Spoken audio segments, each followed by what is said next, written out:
connaît tous Pokémon, cette licence qui a pour beaucoup d'entre nous bercé notre enfance, que ce soit dans les cours de récréation avec les cartes Pokémon, que ce soit avec la série qu'on pouvait regarder à la télé, mais surtout avec ses jeux vidéo.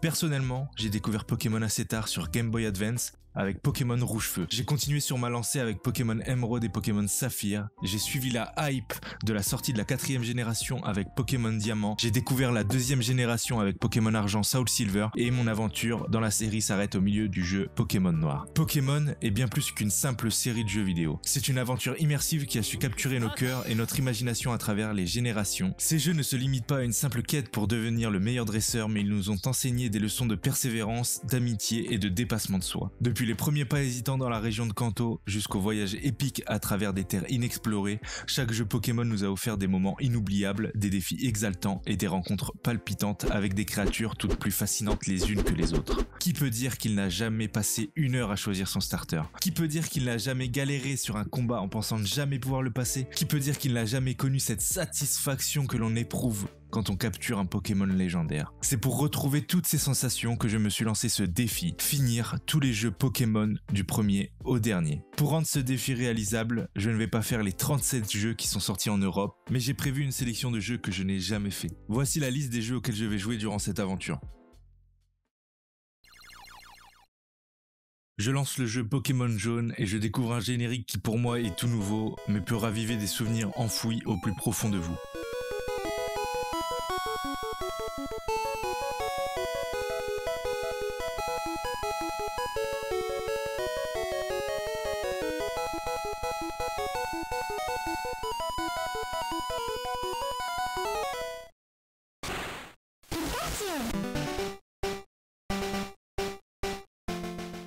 Je démarre une nouvelle partie et j'y fais la rencontre de Shen, appelé le professeur Pokémon. J'ai choisi mon nom et celui de mon rival et me voilà propulsé, comme des millions de jeunes avant moi, dans cet univers. J'atterris dans ma chambre et après avoir parlé à ma mère, je me lance à la recherche du professeur Shen. Régis, oui j'ai pris le nom de base, me dit alors que son grand-père n'est pas là. Je continue mes recherches vers le nord, mais je me fais interpeller dans les hautes herbes. C'est le professeur Shen. Il m'explique que des Pokémon s'y cachent, il en trouve un et le capture. Le professeur continue ses explications en disant que des Pokémon sauvages peuvent surgir à tout instant. Il me ramène à son laboratoire, où il s'apprête à me donner mon premier Pokémon. Sauf que Régis me pousse et récupère le Pokémon qui m'était destiné. Le prof Shen m'appelle, et tout en essuyant la larme que j'ai au coin de l'œil, m'offre le Pokémon capturé précédemment dans les hautes herbes. Je reçois alors mon premier Pokémon, un Pikachu. Je m'y vois déjà, aux côtés de mon fidèle compagnon, explorant des contrées sauvages, affrontant des dresseurs redoutables et... Qu'est-ce qu'il me veut? Un combat, déjà? Il va voir ce qu'il va voir, celui-là. Il lance son Evoli, et comme c'est la honte de perdre le premier combat contre le rival, je décide de prendre mes précautions et de lancer Rugissement. Il lance à son tour Mimiqueux, mais il échoue. Après l'avoir harcelé d'attaque éclair et terminé en beauté sur un coup critique, je me dirige vers Jadiel, la première ville de Kanto. En rentrant dans la boutique Pokémon, le vendeur me demande de livrer un colis pour lui au professeur Shen. À peine mon périple débuté, me voilà à rebrousser chemin pour lui donner son colis. Je lui donne et en échange il m'offre le Pokédex. Voilà, l'aventure commence enfin. En vue du premier badge qui m'attend à Argenta, je décide de capturer un Férosinge pour affronter Pierre. J'y croise un Nidoran mâle que je capture et notre fameux Férosinge que je capture. Je me dirige vers la forêt de Jade où j'y affronte tous les dresseurs sur mon chemin. J'arrive donc sans aucune difficulté à Argenta où j'y entraîne mon Férosinge jusqu'au niveau 9 pour qu'il apprenne balayage. En entrant dans l'arène, mon équipe se compose alors de Férosinge niveau 9, Pikachu niveau 8 et Nidoran niveau 10. J'affronte le premier dresseur de l'arène, il commence avec Topiqueur, que je bats sans problème. Arrive son second Pokémon, Sablette. Après des échanges acharnés, il me laisse à 1 point de vie. Je pense pouvoir le tuer sur une dernière attaque, mais Sablette survit. Mais il a la trouille. Je le termine alors, et après avoir soigné mon équipe, me voilà devant Pierre. Il lead avec un Rakaillou, sans problème pour le Goat Férosinge. Vient ensuite son Onix, que je terrasse aussi facilement que son plus petit caillou. Une fois Pierre battu, il reconnaît ma valeur et m'offre le badge Roche. Je pars directement à l'assaut de la route 3 où j'y bats tous les dresseurs. Je fais aussi l'acquisition d'un magnifique Magikarp pour la modique somme de 500 Pokédollars. Je rentre ensuite dans le mont Sélénite. En affrontant les dresseurs, mon Nidoran devient un Nidorino, que je fais évoluer instantanément en Nidoking. Je prends le Fossil Dome et je terrasse Jessie et James avant de sortir de la grotte. J'arrive enfin à Azuria et sans perdre un instant, je vais combattre le rival sur le pont. Je pensais que tout allait bien se passer, mais ces Pokémon sont tous plus haut niveau que les miens. Il envoie un Piafabec niveau 18 que j'élimine facilement avec Pikachu. Son prochain Pokémon est un Sablette. J'envoie Ferrosinge qui le tue. Son rat n'est pas un problème pour ma souris. Et pour terminer ce combat, son Evoli se heurte à la puissance de mon Nidoking fraîchement évolué. Je bats ensuite tous les dresseurs du pont et je récupère un Salamèche juste au-dessus de celui-là. J'affronte ensuite tous les dresseurs de la route 25 avant d'aller voir Léo. Mon but contre ces dresseurs était d'XP un maximum Pikachu pour pouvoir affronter Ondine sereinement. Mais dans un élan d'inattention, je remplace l'attaque éclair de mon Pikachu par souplesse. Je n'ai pas sauvegardé depuis que je suis sorti du mont et je n'ai pas envie de refaire tous les combats, mais bon, ça devrait aller pour l'arène. Je sauve Léo et je file à l'arène pour y récupérer mon deuxième badge. Le premier dresseur passe tout seul, avec Pikachu, même sans attaque électrique. Je me dis tout va bien. Même chose pour le deuxième dresseur. Vraiment, les jeux Pokémon, ils étaient faciles à l'époque. Me voilà face à Ondine. Elle lead avec son Starry, sans problème pour Pikachu, mais là, elle envoie un monstre boosté aux hormones. Staros, niveau 21. Il débute avec 2 armures et sweep toute mon équipe. J'y retourne tout de suite après, mais Staros retourne encore complètement mon équipe. Je décide alors de continuer l'XP de Pikachu jusqu'au niveau 26. Dans cette version, il apprend Tonnerre. Pendant la session d'XP, je capture un Roucoups et un Abra. Pikachu niveau 26, il apprend Tonnerre. J'en profite d'être lancé pour faire évoluer Salamèche en Reptincelle.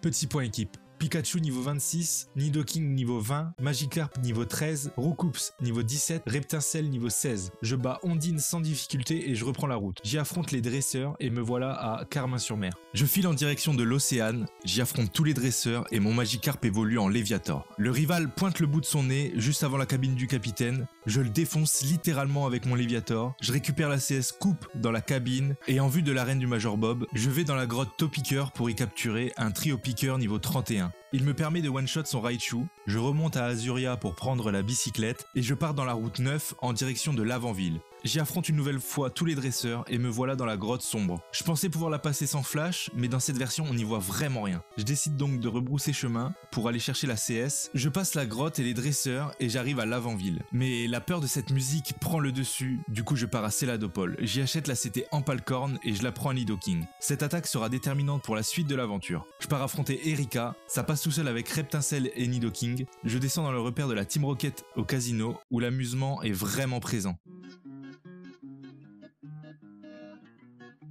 Je recroise le chemin de la Team Rocket qui sont aussi efficaces que dans le dessin animé et je rencontre le chef de la Team Rocket, Giovanni. Je terrasse son équipe avec Nidoking, je récupère le Sylphescope pour la tour l'Avant-Ville. Mais avant ça, je décide de capturer un nouveau Kadabra vu que le mien niveau 20 ne connaît que l'attaque téléport. Il est trouvable à 5% de chance dans la route 8 entre Safrania et l'Avant-Ville, mais la chance n'est pas de mon côté. Let's go! Ok. Niveau 20. Putain, faut pas que je le tue. Oh, il est à coup de charge.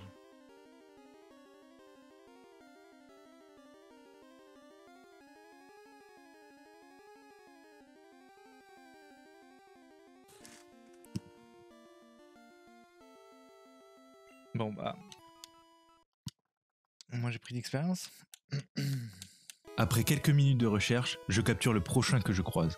J'affronte encore une fois mon rival dans la tour et je bats tous les exorcistes sur le chemin jusqu'à Monsieur Fuji, qui m'offre en récompense la Pokéflûte. Ce qui me permet de réveiller le Ronflex et accessoirement le capturer, à moi par manie. Je récupère au passage la CS Vol et la CS Surf dans le parc Safari. Je décide de ne pas attendre avant d'aller affronter Koga. Ces Pokémon sont très haut niveau, mais le combat se passe sans problème. La différence de niveau présente dans cette arène me force à aller XP mon équipe. Je pars à l'assaut des routes entre Parmanie et l'Avant-Ville pour y battre tous les dresseurs présents. Reptincelle y évolue en Dracofeu et Roucoups en Roucarnage. Une fois les routes nettoyées de la racaille, je vais abreuver le garde, ce qui me permet de rentrer à Safrania. Je ne perds pas un instant et je cours dans le siège de la Sylph SARL jusqu'au sommet où j'y croise une nouvelle fois la route de Régis, qui continue de me manquer de respect malgré le fait que je le bats à chaque fois qu'on se croise. Jesse et James veulent reprendre une nouvelle fois leur compte et Giovanni cherche à se venger pour ce qu'il s'est passé au casino. Je le bats une nouvelle fois et je pars à l'arène de Morgane et ses types psy. À ce point-là de la partie, mon équipe est composée de Pikachu niveau 35, Roucarnage niveau 37, Léviator niveau 39, Nidoking niveau 38, Kadabra niveau 37 et Dracofeu niveau 37. Je pensais le combat compliqué au vu de la seule faiblesse psy aux insectes dans cette version, mais je le passe du premier coup, à moi le badge marée. Je descends donc en direction de l'île Écume et après m'être perdu, avoir retrouvé mon chemin, m'être de nouveau perdu,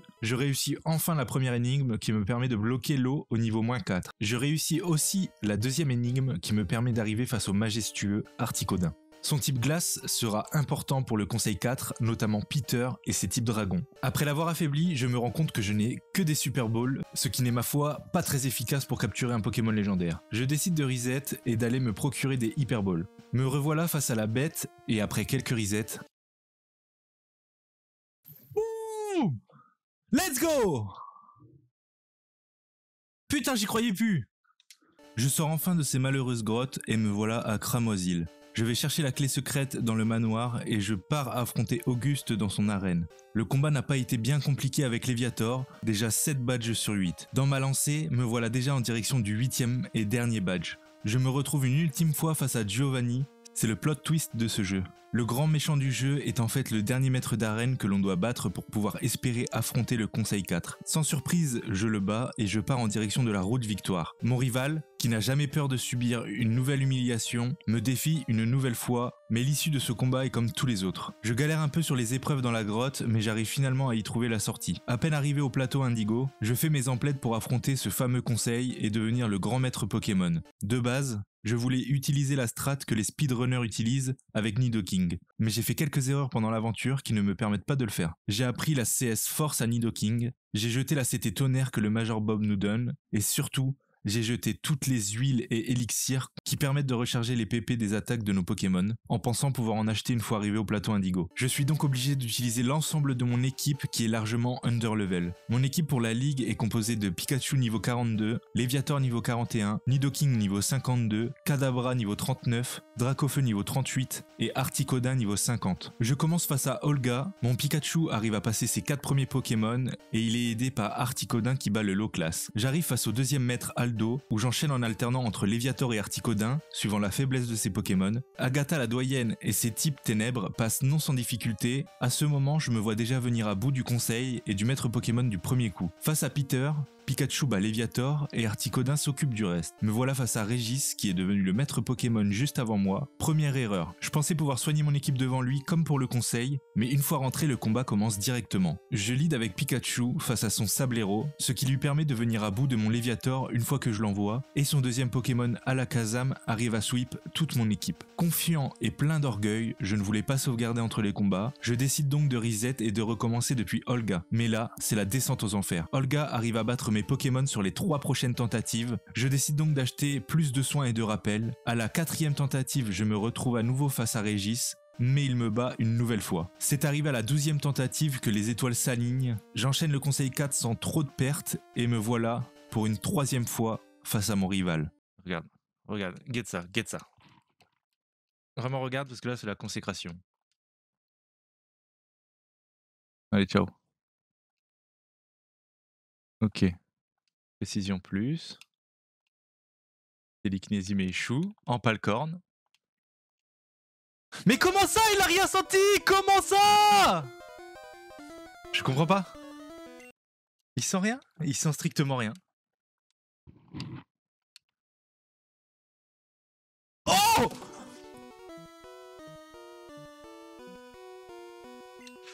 Alors peut-être? C'est bon, c'est win. 100% win.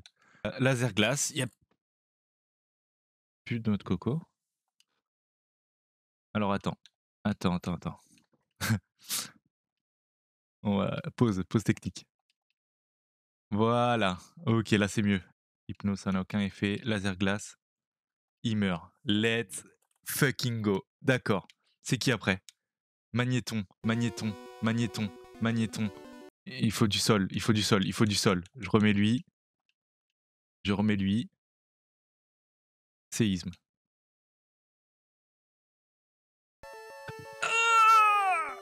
Ok. Me tue pas. Let's go. C'est terminé. Ah non, Crustabri avant. Changer de Pokémon. Ouais, je vais mettre lui là. Il me faut un rappel sur Pikachu. Crustabri attaque encore. On va mettre une guérison sur Pikachu. On va attendre qu'il clame, peut-être, non? On met Pikachu. Fatal Foudre, c'est terminé. Léviator. Est-ce que je crie de quoi que ce soit? Non, vas-y, go, attaquer à coup de surf. Hein. Ah oui, quand même. Précision plus. Spécial plus. Hydrocanon, c'est fini. S'il me tue pas, c'est fini.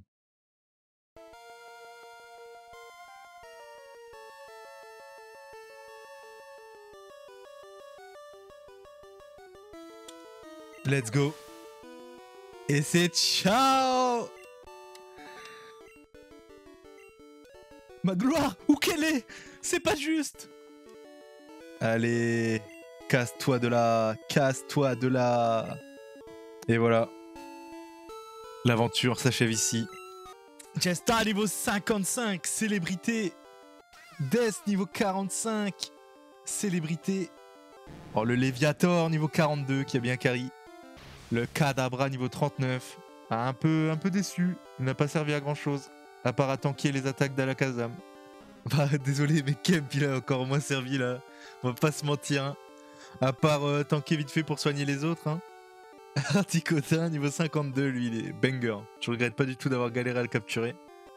Et puis ça c'est moi. Hein. En 26 heures. En temps de jeu sachant que j'utilise l'accélérateur.